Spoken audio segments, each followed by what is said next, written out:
Welcome to Part 2 of Catholic Social Tradition.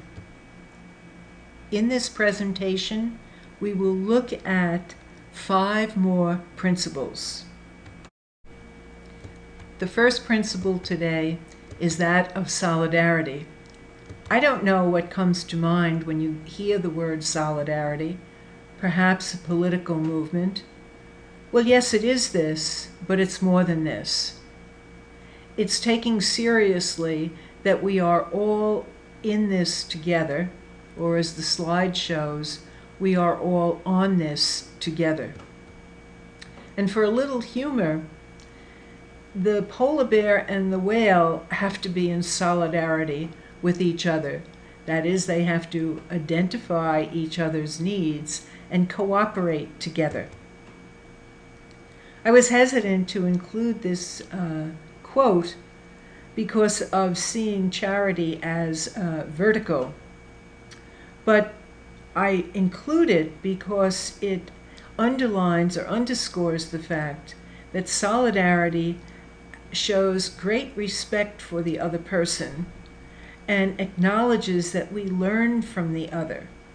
I have a lot to learn from other people. So, for example, in healthcare, yes, we do take care of the physical and spiritual needs of the persons entrusted to us. But another part of our responsibility is to learn from them as to what they need in order to become whole and to be healed. So let's reflect a bit on solidarity. Some questions.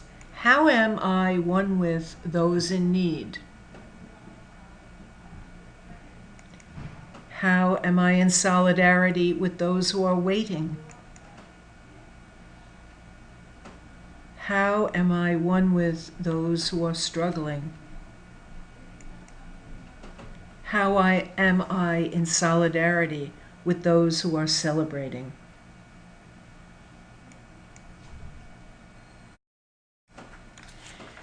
The next principle that we're going to look at is stewardship, a principle that sometimes is minimalized or narrowly understood. But let's go back to its very roots. It comes from stewardship, and the impulse towards stewardship comes from the fact that I realize and grow in deeper realization that all I have has been given to me as gift. And so the next question becomes, what am I to do? And Micah, the prophet Micah, sums it up beautifully in saying, I am to act justly, love tenderly, and walk humbly with my God. Earlier I said sometimes we have a narrow conception of stewardship and confine it to stewardship of treasure. But there's also stewardship of talent and time. Here are some examples of stewardship: environmental stewardship, care for the environment, and stewardship of compassion.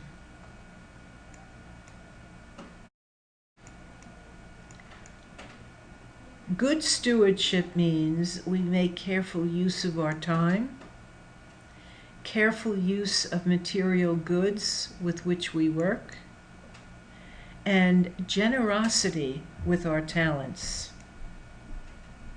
Which of these comes easily for me in my workplace? Time, material goods, talents. Think of a coworker who is a good steward and how that person might be a good model for you.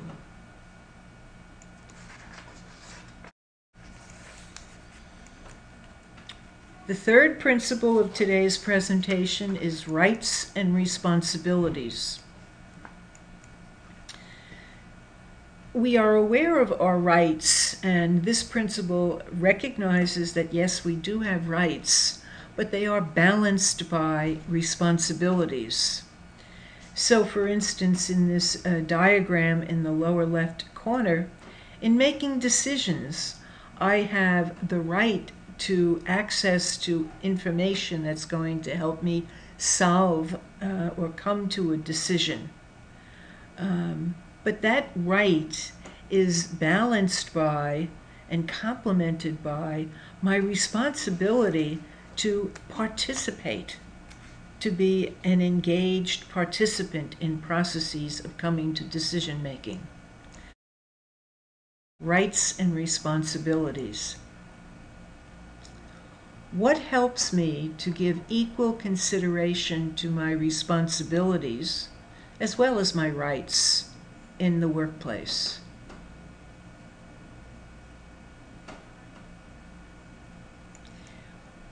What helps me to give equal consideration to my responsibilities as well as my rights in my family situation?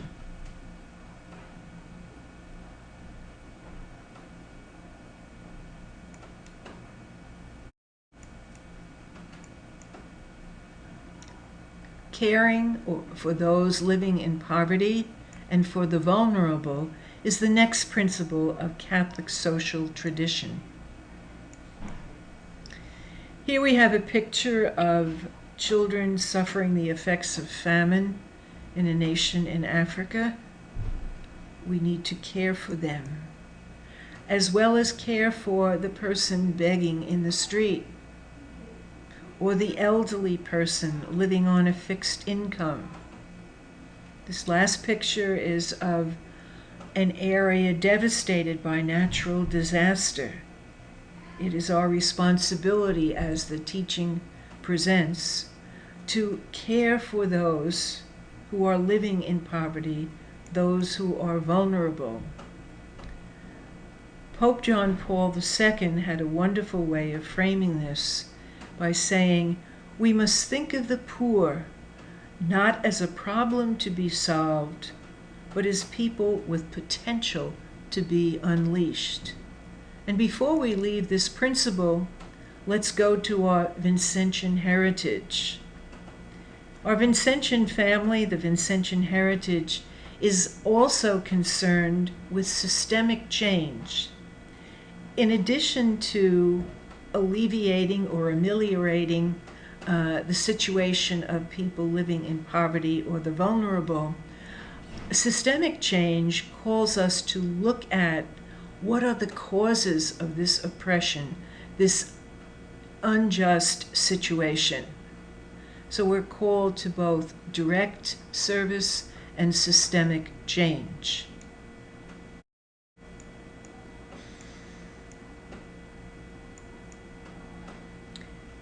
Here we're asking each of us to look at our own experience of vulnerability and poverty.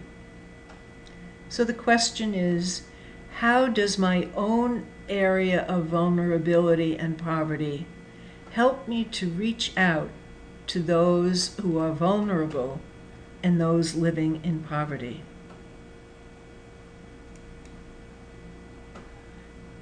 And what are my special ways for reaching out to the vulnerable and those living in poverty?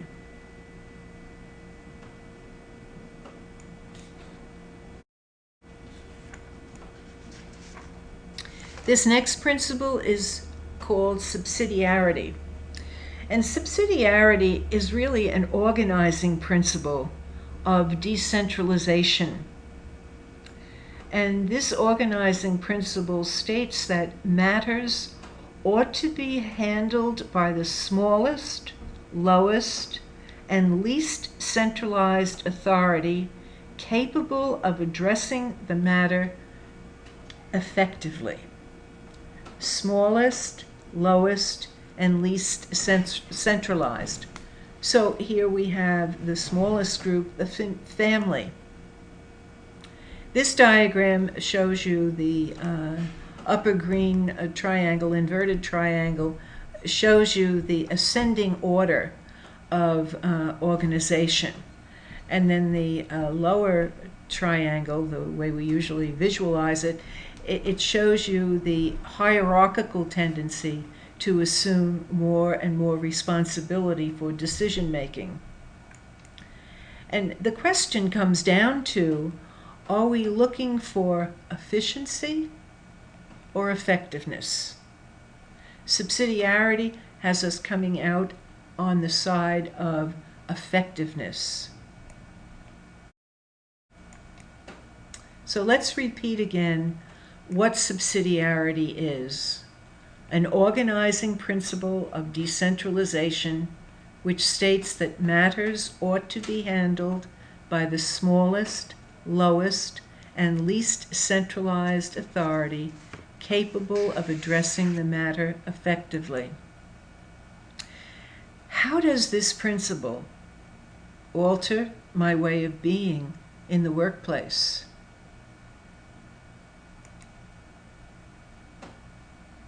How does this principle alter my way of being in my home?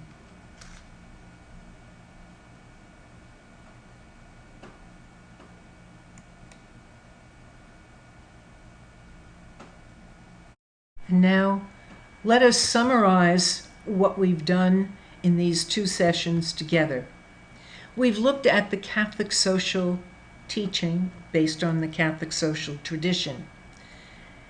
The root or roots of these teachings go back to our belief in the sacredness and dignity of the human person.